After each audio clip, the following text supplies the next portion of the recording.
Good morning. I'm your physics teacher, 8th standard physics. Light lesson பார்த்துட்டு இருக்கோம். Last கிளாஸில் dispersion of லைட்னா என்னன்னு பார்த்தோம், விப்ஜிஆர்னா என்னன்னு பார்த்தோம், ரெயின்போ எப்படி அக்கர் ஆகுதுன்றது எல்லாமே பார்த்தோம் இல்லையா. இன்றைக்கி இந்த செக்ஷனில் பாயிண்ட்ஸ் டு ரிமெம்பர் பார்க்க போகிறோம். எவாலுவேஷன் பார்ட்டில் இருக்கக்கூடிய 2 மார்க்ஸ் வந்து பார்க்க போகிறோம். அதில் இருக்கக்கூடிய 5 2 மார்க்ஸ் ரொம்ப ரொம்ப இம்பார்ட்டன்ட். ஸோ உங்களோட சயின்ஸ் புக் எடுத்து வச்சுக்கோங்க, கையில் பென்சில் வச்சுக்கோங்க. எது இம்பார்ட்டன்ட் சொல்கிறோமோ அதை அண்டர்லைன் பண்ணிக்கோங்க. கொஷின் வித் ஆன்சரோட சொல்லும்போது ஆன்சரை மார்க் பண்ணி வச்சு படிங்க. ஓகேவா, ரொம்ப ரொம்ப இம்பார்ட்டன்ட். இதில் இருக்கக்கூடிய 5 2 மார்க்ஸுமே ரொம்ப ரொம்ப இம்பார்ட்டண்ட். ஓகேவா, திரும்ப திரும்ப படித்து எழுதி பாருங்கள். ஓகேவா, இன்றைக்கி செக்ஷனுக்கு போகலாமா. Points to remember. நம்ம லெசனோடைய எல்லா இம்பார்ட்டன்ட் பாயிண்ட்ஸ் டு ரிமெம்பரில் கொடுத்துருக்காங்க. அதை வச்சு நம்ம ரீகால் பண்ணிக்கலாம். ஃபஸ்ட் பாயிண்ட் பாருங்கள். Mirror is an optical device with a polished surface that reflects the light falling on it. ஓகேவா, மிரர்ன்றது கண்ணாடி நம்ம சொல்லியிருக்கோம் இல்லையா. இங்கே பார்த்தோம் அப்படின்னா ஒரு பாலிஷான சர்ஃபேஸில் லைட் வந்து ஃபால் ஆகுது. ஃபால் ஆச்சுன்னா பட்டோன்னே என்ன ஆகாது, ரிஃப்ளெக்ட் ஆகும். அப்போ பட்டோன்னே ரிஃப்ளெக்ட் ஆகக்கூடிய ஆப்டிக்கல் டிவைஸ்க்கு பேர் தான் மிரர் அப்படின்னு நம்ம சொல்கிறோம். ஓகேவா, கண்ணாடி அப்படின்னு நம்ம சொல்கிறோம். ஓகேவா, mirror is an optical device with a polished surface that reflect the light falling on it. ஓகேவா, செகண்ட் பாயிண்ட் பாருங்கள். curved mirrors have surface that are spherical, cylindrical, parabolic and ellipsoid. ஓகேவா, அப்போ curved mirrorsன்றது வந்து பார்த்தோம்னா வளைந்த ஆடி அப்படின்னு நம்ம சொல்கிறோம். சிலிண்ட்ரிக்கல், ஸ்பெரிக்கல், பாரபோலிக், எலிப்சாய்டு ஷேப்லலாம் இருக்கும் அப்படின்னு நம்ம சொல்கிறோம். ஓகேவா, அடுத்த பாயிண்ட் பாருங்கள். If the curved mirrors in a part of a sphere then it is called a spherical mirrors. ஓகேவா, இப்போ கர்வ்டு மிரரோட ஒன் ஆஃப் த பார்ட்டாக இருக்குது அப்படின்னா அதை தான் நம்ம என்ன சொல்கிறோம், ஸ்பெரிக்கல் மிரர்ஸ்ன்னு சொல்கிறோம். ஓகேவா, if the curved mirror is a part of a sphere, part of the ஸ்பியர்னால் ஸ்பியரோட ஒரு பகுதியாக இருக்குது அப்படின்னா அதை தான் நம்ம என்ன சொல்கிறோம், ஸ்பெரிக்கல் மிரர்ஸ்ன்னு சொல்கிறோம். ஓகேவா, a spherical mirror in which the reflection of the light occurs at its concave surface. ஓகேவா, இப்போ ஸ்பெரிக்கல் மிரர் இருக்குது, அதில் ரிஃப்ளெக்டிங் சர்ஃபேஸ் வந்து எப்படி இருக்கும் அப்படின்னாக்க நல்லா வளைஞ்ச மாதிரி இருக்குது அப்படின்னா அதுதான் நம்ம என்ன சொல்கிறோம், கான்கேவ் சர்ஃபேஸாக இருக்குது அப்படின்னா அதை தான் நம்ம கான்கேவ் மிரர் நம்ம சொல்கிறோம். ஓகேவா, a spherical mirror in which the reflection of the light occurs at its concave surface is called a concave mirror. ஓகேவா, இதே பாயிண்ட்ஸ் தான் கீழே பார்த்தோம் அப்படின்னா a spherical mirrors in which the reflection of the light occurs at a convex surface.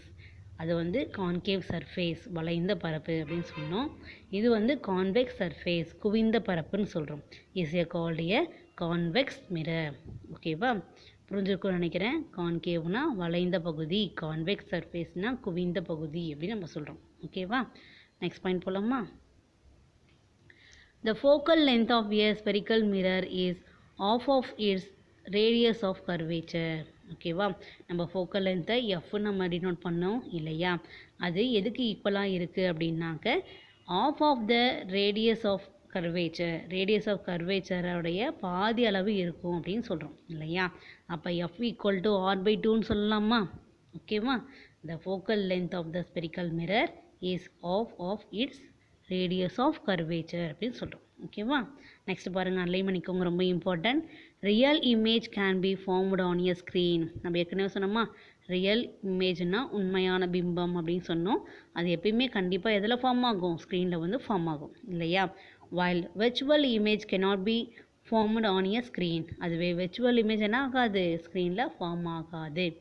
அப்போ ஸ்க்ரீனில் form ஆச்சுன்னா அது ரியல் இமேஜ், ஸ்க்ரீனில் ஃபார்ம் ஆகலைன்னா அது வெர்ச்சுவல் இமேஜ். ஓகேவா, நெக்ஸ்ட் பாயிண்ட் பாருங்கள். Concave mirrors form a real image and it is can be catch on a screen. அதுவே கான்கேவ் மிரர் வச்சிங்க அப்படின்னா கண்டிப்பாக அதில் ஃபார்ம் ஆகக்கூடிய இமேஜ் எப்படி தான் இருக்கும், ரியல் இமேஜாக தான் இருக்கும். ஸ்க்ரீன்லேயும் நம்மளால் கேட்ச் பண்ண முடியும். ஓகேவா, நெக்ஸ்ட்டு பாருங்கள். Concave mirrors R used as makeup mirrors. Concave mirror வந்து பார்த்தோம் அப்படின்னா நம்ம மேக்கப் மிரராக யூஸ் பண்ணுறோன்னு சொல்லியிருக்கோம். நெக்ஸ்ட் பாயிண்ட் பாருங்கள். Convex mirrors R used in vehicle as rarer view mirrors.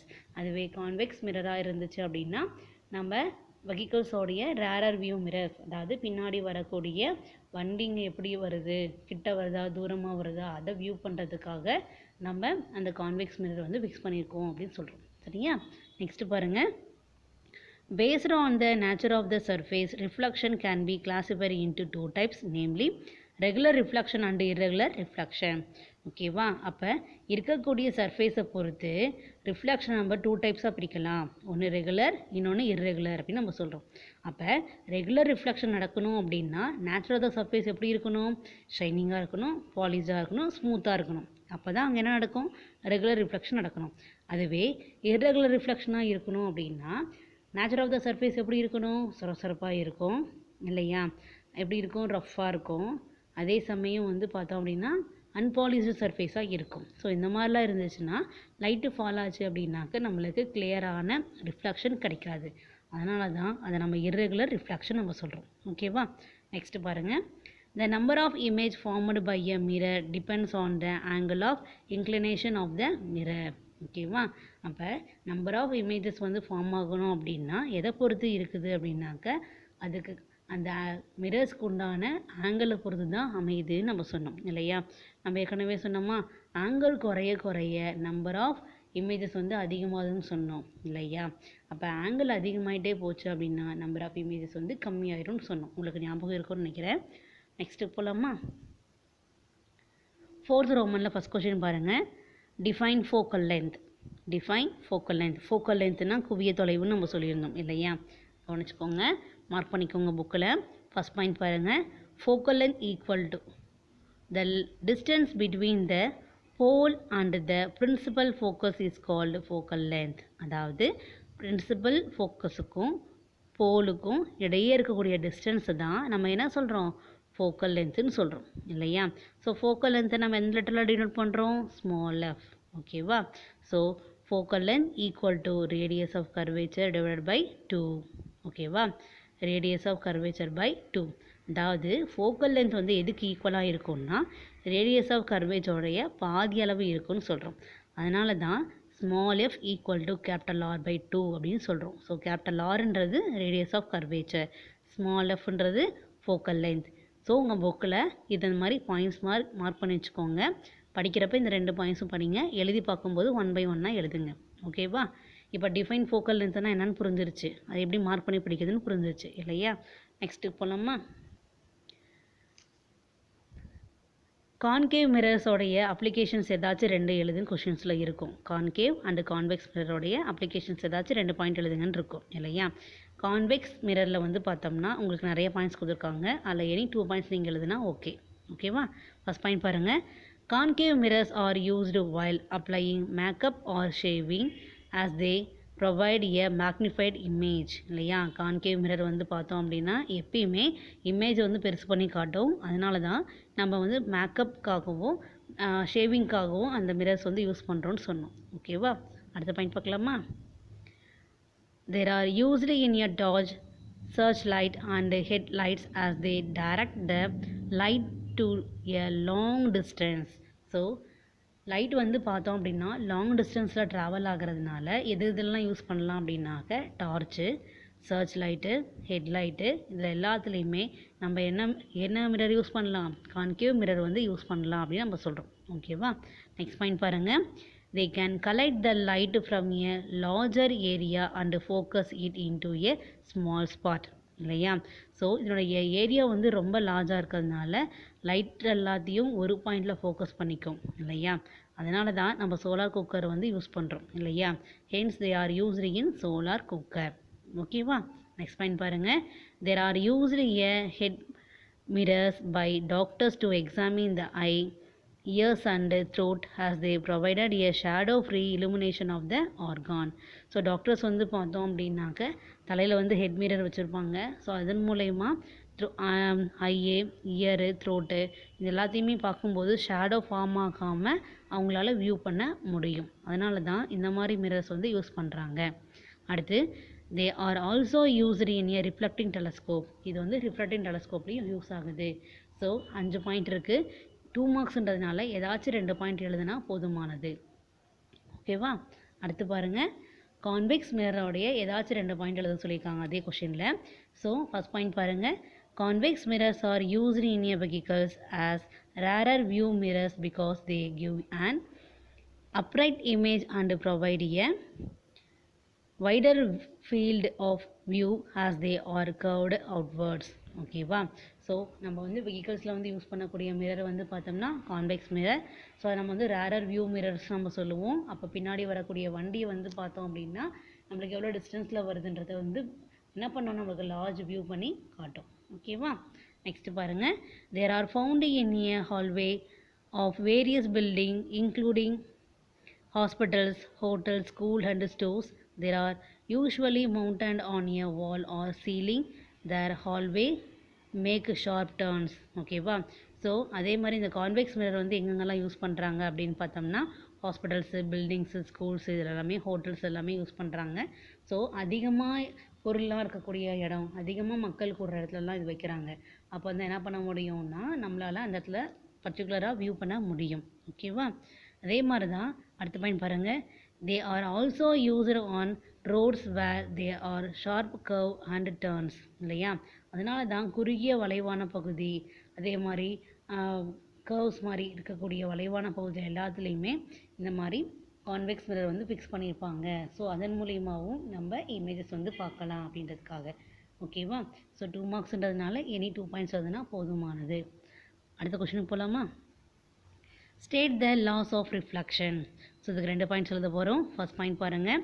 The incident ray, the reflector ray and the normal at the point of incidence all lie in the same plane. ஓகேவா? நம்ம ஏற்கனவே சொன்ன மாதிரி தான் ஒரு சர்ஃபேஸில் வந்து படக்கூடிய ரே வந்து பார்த்தோம்னா இன்சிடென்ட் ரே, பட்டு ரிஃப்ளெக்ட் ஆகக்கூடிய ரே வந்து பார்த்தோம்னா ரிஃப்ளெக்டர் ரேன்னு சொல்கிறோம். At the normal at the point of incidence all lie in the same plane. அப்போ நார்மலும் சரி, இன்சிடென்ட் ரேவும் சரி, ரிஃப்ளெக்டர் ரேவும் சரி, எல்லாமே ஒரே பிளேனில் இருக்குது, சேம் பிளேனில் இருக்குதுன்னு நம்ம சொல்கிறோம். ஓகேவா? அடுத்த பாயிண்ட் பாருங்கள். The angle of incidence and the angle of reflection are always equal. அதனால தான் angle of I equal to angle of ஆர்னு நம்ம சொல்கிறோம். ஓகேவா? இதெல்லாம் ரொம்ப ரொம்ப இம்பார்ட்டன்ட் 2 மார்க்கு. இந்த கொஷின் இல்லாத கொஷின் பேப்பரே இருக்காது. ஸோ தரவாக இதை படித்தெல்லாம் எழுதி பாருங்கள். ஓகேவா? நெக்ஸ்ட் பார்க்கலாமா? Define the refractive index of medium. ஒரு மீடியத்தோடைய ரீஃப்ராக்டிவ் இண்டெக்ஸ்னால் என்ன, இதை பற்றி நம்ம பார்க்கலாம். ஸோ இது லாஸ்ட் கிளாஸ்லேயே நம்ம சொல்லியிருக்கோம். The amount of refraction of light in a medium is denoted by the terms known as refractive index of medium, which is the ratio of the speed of light in the air to the speed of light in the particular medium. ஓகேவா? So இந்த refraction வந்து பார்த்தோம் அப்படின்னாக்க நம்ம எடுத்துக்கூடிய மீடியத்தோடையதோட பொறுத்து தான் இருக்குன்னு சொல்கிறோம். அதனால தான் ஸ்பீட் ஆஃப் லைட்டு எவ்வளோ இருக்குது அதுக்கும் மீடியத்தில் பர்டிகுலராக ஸ்பீட் ஆஃப் லைட் எப்படி இருக்குது அதோட ரேஷியோவை தான் நம்ம என்ன சொல்கிறோம், இங்கே ரீஃப்ராக்டிவ் இண்டெக்ஸ் ஆஃப் மீடியம் சொல்கிறோம். ஓகேவா? So the amount of refraction of light in a medium is denoted by a term known as refractive index of the medium, which is the ratio of the speed of light in a air to the speed of light in that particular medium. Particular மீடியம்னா நம்ம எடுத்துக்கூடிய medium. சரியா? இது first point. Last point பாருங்கள். Mu equal to speed of light in air by speed of light in the medium. இது second point. So இந்த question கேட்கும்போது 2 point நீங்கள் எழுதுறது மிகவும் முக்கியமானது. ஓகேவா? அடுத்த கொஸ்டின் போகலாமா? State the Snell law of refraction. Refraction அப்படின்னு சொல்லும்போதே நமக்கு தெரியும், அதில் வந்து இன்சிடென்ட் ரே இருக்கும், ரீஃப்ராக்டர் ரே வந்து இருக்கும் இல்லையா? ஸோ ஃபஸ்ட் பாயிண்ட் பாருங்கள். The incident ray, the refractor ray and the normal at the point of intersection all lie in the same plane. நீங்கள் பார்த்துருப்பீங்க ஸ்டேட் த லா ஆஃப் ரிஃப்ளெக்ஷனுக்கும் state the Snell law of ரீஃப்ராக்ஷனுக்கும் difference இருக்குது. So confuse ஆகாமல் தெளிவாக இதை படித்து எழுதி பாருங்கள். ஓகேவா? ரிஃப்ளெக்ஷன் அப்படின்னாவே நம்மளுக்கு ரிஃப்ளெக்டர் ரேன்னு வரும், ரீஃப்ராக்ஷன் அப்படின்னாவே ரீஃப்ராக்டர் ரேன்னு வரும். அதை ஞாபகம் வச்சுக்கோங்க, மாற்றி எழுதிடாதீங்க. The incident ray, the refractor ray and the normal at the point of intersection all lie in the same plane. ஓகேவா? செகண்ட் பாயிண்ட் பாருங்கள். The ratio of the sin of the angle of incidence to the sin of the angle of refraction is equal to the refractive index of the medium, which is a constant. ஓகேவா? அப்போ angle of இன்சிடென்ஸோடைய sign value, அதே மாதிரி angle of ரீஃப்ராக்டேஷனுடைய sign value, அதனுடைய ratio வந்து பார்த்தோம் அப்படின்னா எதுக்கு ஈக்குவலாக இருக்கும்னாக்க ரீஃப்ராக்டிவ் இண்டெக்ஸ் ஆஃப் மீடியத்துக்கு வந்து ஈக்குவலாக இருக்குது. அதுவும் எப்படி இருக்குன்றாங்க, கான்ஸ்டண்ட்டாக இருக்குன்னு சொல்கிறாங்க. அதனால தான் sine I by sine R equal to மியூன்னு சொல்கிறோம். ஓகேவா? ஸோ இந்த 2 பாயிண்ட்டு ரொம்ப ரொம்ப இம்பார்ட்டன்ட். படித்து எழுதி பாருங்கள். இந்த செக்ஷனில் நம்ம படித்த 5 2 மார்க்குமே வந்து பார்த்தோம் அப்படின்னா ரொம்ப ரொம்ப இம்பார்ட்டன்ட் தான். ஓகேவா? ஸோ இதை அடிக்கடி படித்து எழுதி பாருங்கள். ஓகேவா? ஸோ நெக்ஸ்ட் கிளாஸில் அடுத்த டாப்பிக்கில் பார்க்கலாம். தேங்க்யூ.